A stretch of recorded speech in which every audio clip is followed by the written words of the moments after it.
நாம் எழுத்துக்களை வைத்து வார்த்தைகளை உருவாக்குகிறோம். வார்த்தைகளை வைத்து வாக்கியங்களை அமைக்கிறோம். அப்படி வாக்கியங்களை அமைக்கும் பொழுது அந்த சொல்லுக்கான பொருள் நிர்ணயமாகிறது. அந்த சொல்லுக்கான பொருள் நிர்ணயமான பிறகு அதற்கு அடுத்த நிலையிலே அந்த வாக்கியம் என்ன கருத்தை சொல்ல வருகிறது என்று பார்க்கிறோம். அதாவது மெய்ஞானத்தினுடைய தோற்றம் என்றால் என்னன்னா, இந்த பிரபஞ்சம் உருவான கணத்திலே பிரம்மம் அசைந்து அதனுடைய சைத்தன்யம் வெளிப்பட்ட அந்த கணம் இருக்கிறது இல்லையா, அந்த கணத்தை போன்றவள் நீ அப்படின்னா அதையும் தாண்டி அவளுக்கு சொரூபம் இருக்கிறது. நிலம் தோய் புழைக்கை நற்குஞ்சரத்தின் பிடியோடு அரச அன்னம் நாண நடை கற்கும் பதாம்புயத்தாளே சகலகலாவல்லியே.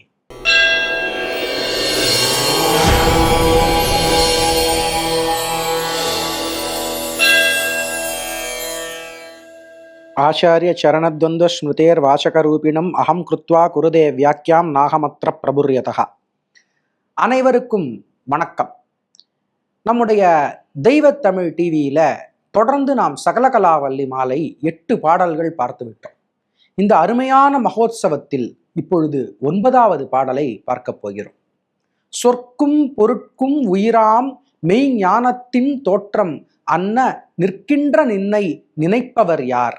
நிலம் தோய் புழைக்கை நற்குஞ்சரத்தின் பிடியோடு அரச அன்னம் நாண நடை கற்கும் பதாம்புயத்தாளே சகலகலாவல்லியே என்கின்ற அருமையான தமிழ் மந்திர செய்யுள். இந்த பாடலில சொற்கும் பொருட்கும் உயிராகக்கூடிய மெய்ஞானத்தின் தோற்றம் அன்ன நிற்கின்ற நின்னை நினைப்பவர் யார் என்று சொல்கிறார். முதல்ல சொல்லுக்கும் பொருளுக்கும் உயிராக இருக்கக்கூடிய மெய்ஞானம் அப்படின்றார். சொல் அதற்கு உயிர் என்பது பொருள்தான். ஒரு வார்த்தை இருக்கிறது, அந்த வார்த்தை உயிர் உள்ள வார்த்தையா அல்லது வெறும் சப்தமா என்று எதை வைத்து சொல்லுகிறோம்? அதற்கு பொருள் இருக்கிறதா இல்லையா என்பதை வைத்துத்தான் சொல்லுகிறோம். சொல்லுக்கு பொருள் உயிராகிறது, சொல்லுக்கு பொருள் உயிர். அடுத்து சொற்கும் பொருட்கும் உயிராக இருக்கக்கூடியது மெய்ஞானம். நாம் எழுத்துக்களை வைத்து வார்த்தைகளை உருவாக்குகிறோம். வார்த்தைகளை வைத்து வாக்கியங்களை அமைக்கிறோம். அப்படி வாக்கியங்களை அமைக்கும் பொழுது அந்த சொல்லுக்கான பொருள் நிர்ணயமாகிறது. அந்த சொல்லுக்கான பொருள் நிர்ணயமான பிறகு அதற்கு அடுத்த நிலையிலே அந்த வாக்கியம் என்ன கருத்தை சொல்ல வருகிறது என்று பார்க்கிறோம். அந்த வாக்கியம் என்ன கருத்தை சொல்ல வருகிறது? அது உலகம் சம்பந்தப்பட்ட ஒரு விஷயத்தை, லௌகீகமான ஒரு விஷயத்தை சொல்கிறது என்றால் அது மெய்ஞானம் ஆகாது, உயிரற்ற வாக்கியமாகிவிடுகிறது. சொல்லுக்கும் பொருளுக்கும் எப்பொழுது உயிர் வருகிறது என்றால், எப்பொழுது அது மெய்ஞானத்தை உரைக்கிறதோ அப்பொழுதுதான் உயிர் வருகிறது. இறைவனை பற்றி பாடும் பொழுதுதான் அது கீர்த்தனை, இல்லை என்றால் வெறும் பாட்டு. இறைவனை பற்றி பேசும் பொழுதுதான் அது உபன்யாசம், இல்லை என்றால் வெறும் பேச்சு. இறைவனை சித்திரமாக எழுதும் பொழுதுதான் அது திவ்யமங்கள விக்கிரகம், இல்லை என்றால் அது வெறும் படம்.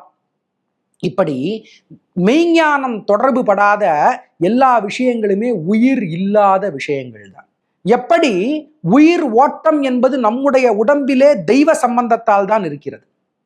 நம்முடைய உடம்புக்குள்ளே உயிர் இருக்கிறது என்றால் அது ஆத்மா. அது எங்க இருக்கிறது? உடம்பெங்கும் வியாபித்திருக்கிறது. அது என்ன? அதுதான் தெய்வம். உயிர்தான் தெய்வம். தெய்வம் இருக்கிறது என்பதற்கு என்ன சான்று என்று பலர் கேட்கிறார்கள். அதற்கு ரொம்ப எளிமையான பதில், தோ நீ உயிரோடு இருக்கிய, இது என்ன என்று நீ விளக்கிவிட்டால் தெய்வம் வேறு உயிர் வேறு என்று சொல்லிவிடலாம். உன்னால் விளக்க முடியாதது உயிர், அந்த உயிர்தான் தெய்வம். விளங்கிக் கொள்ள முடியாது. அப்பேற்பட்ட மெய்ஞானமானது உடலுக்கு மட்டும் உயிராக இல்லை, சொல்லுக்கும் பொருளுக்கும் அதுவே உயிராக நிற்கிறது. சொற்கும் பொருட்கும் உயிராம் மெய்ஞானத்தின் தோற்றம் அன்ன நிற்கின்ற நின்னை. இது அதோட அடுத்த லெவலுக்கு கொண்டு போறார். தோற்றமாக நிற்கின்ற உன்னைன்னு சொல்லல, அதாவது சொல்லுக்கும் பொருளுக்கும் உயிராக இருக்கக்கூடிய மெய்ஞானமே நீதான் சொல்லியிருக்கலாம். அப்படி சொல்ல நடுவில் அன்னன்னு ஒரு வார்த்தையை போடுறார். சொற்கும் பொருட்கும் உயிராக இருக்கக்கூடியது மெய்ஞானம்.